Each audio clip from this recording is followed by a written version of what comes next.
Police अधीक्षक तुषार दोशी यांनी केली संजयनगर पोलीस ठाण्याच्या डार्क स्पॉटची पाहणी।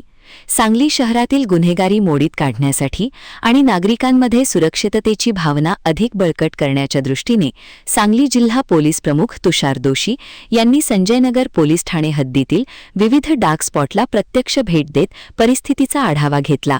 या पाहणीदरम्यान मंगळवार बाजार परिसरातील महानगरपालिका दुकानगाळे, औद्योगिक वसाहतीतील बंद पडलेल्या इमारती तसेच माधवनगर परिसरातील रविवार पेठेतील चांदणी चौक आणि लक्ष्मी चित्रमंदिर परिसरातील खुले मैदान या ठिकाणांची सखोल पाहणी करण्यात आली। यावेळी चिंतामणी नगर येथे ज्येष्ठ नागरिकांशी संवाद साधताना सार्वजनिक ठिकाणी बाकड्यांची तोडफोड करणाऱ्या तरुणांवर पोलिसांनी केलेल्या कारवाईबद्दल नागरिकांनी समाधान व्यक्त केले। तसेच चांदणी चौक, रविवार पेठ येथील युवकांशी संवाद साधून त्यांच्या समस्या जाणून घेतल्या। याप्रसंगी उपविभागीय पोलीस अधिकारी शहर संदीप भागवत, स्थानिक गुन्हे अन्वेषण शाखेचे पोलीस निरीक्षक संजीव झाडे तसेच संजयनगर पोलीस ठाण्याचे पोलीस निरीक्षक सतीश कदम यांच्यासह गुन्हे प्रकटीकरण शाखा व स्थानिक गुन्हे अन्वेषण शाखेचे अधिकारी व कर्मचारी मोठ्या संख्येने उपस्थित होते। महान कार्य न्यूजसाठी आदी माने, मिरज।